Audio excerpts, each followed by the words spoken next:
बिहार में चुनाव आयोग ने दलों को उनकी पार्टी के चिन्ह दे दिए हैं। मतलब बिहार में होने वाले विधानसभा के चुनाव की तैयारी जोरों शोरों से चल रही है। बिहार तैयार है, जनता तैयार है और अब तो पार्टी भी तैयार है। बस देखना ये है कि क्या बदले चुनाव चिन्ह बदल पाएंगे बिहार का भविष्य। नमस्कार, आप देख रहे हैं द हिंदी टॉप और मैं हूं आपके साथ स्नेहा श्रीवास्तव। आइए जानते हैं कि किन पार्टियों को क्या चुनाव चिन्ह मिला है।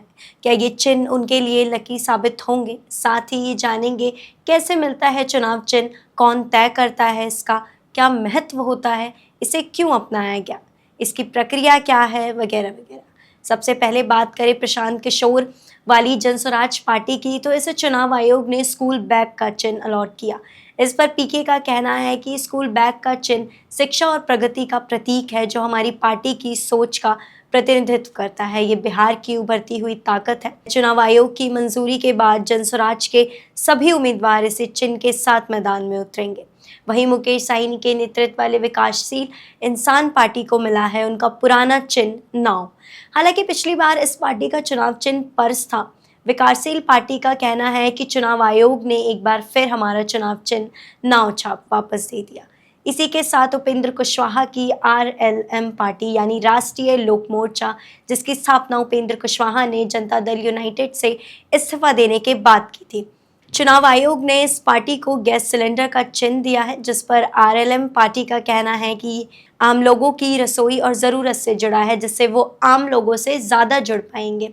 इसके अलावा भारतीय सार्थक पार्टी को कैची, लोहिया जनता दल को बाल्टी, जन सहमति पार्टी को लेडीज पर्स, भारतीय जनता समाज सेवी पार्टी को बांसुरी और राष्ट्रीय समाजवादी पार्टी लोक अधिकार पार्टी को अंगूठी का चिन्ह दिया गया।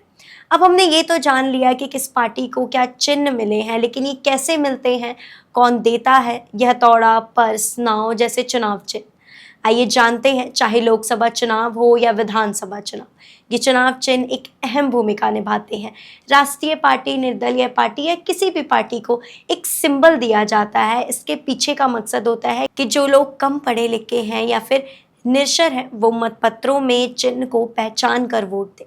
उम्मीदवार को दिए गए सिंबल ऐसा प्रतीत होता है जिसे लोग आसानी से पहचान कर सके। चुनाव चिन्ह आदेश 1978 चुनाव आयोग को यह अधिकार देता है कि वो राजनीतिक दलों को मान्यता दे और उसे चुनाव चिन्ह आवंटित करे। एक चुनाव चिन्ह किसी राजनीतिक दल को आवंटित एक मानकीकृत प्रतीक है। उनका उपयोग पार्टियों द्वारा अपने प्रचार के दौरान किया जाता है और इलेक्ट्रॉनिक वोटिंग मशीन यानी ईवीएम पर दर्शाया जाता है, जिससे मतदाता संबंधित पार्टी के लिए आवंटित चिन्ह को देखकर उसके लिए मतदान कर सकता है। 1960 के दशक में ये प्रस्तावित किया गया था कि चुनावी प्रतीकों का विनियमन, आरक्षण और आवंटन संसद के कानून यानी प्रतीक आदेश के माध्यम से किया जाना चाहिए।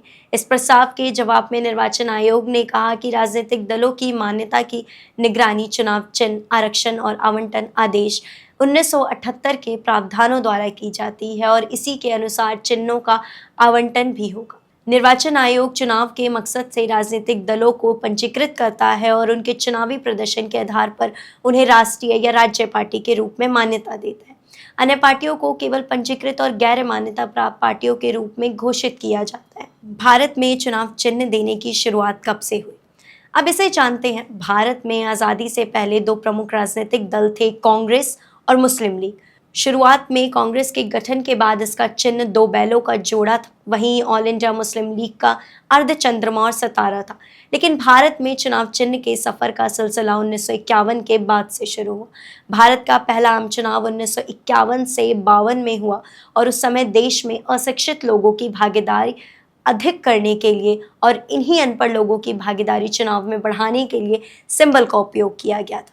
तब से ये प्रचलन चला आ रहा है। आइए अंत में हम जानते हैं कि चुनाव चिन्ह के महत्व क्या है। चुनाव चिन्ह किसी भी पार्टी के लिए बहुत महत्वपूर्ण होता है और बहुत सोच समझ के किसी भी पार्टी के चुनाव चिन्ह तय किए जाते हैं। जो लोग अशिक्षित होते हैं उनको किसी भी लोकतांत्रिक देश के सबसे बड़े फेस्टिवल चुनाव में भागीदार बनाने के लिए भी चुनाव चिन्ह का इस्तेमाल किया जाता है। ऐसी ही और जानकारी के लिए आप हमारे चैनल द हिंदी टॉप को सब्सक्राइब करें, बेल आइकन दबाना मत भूलिएगा।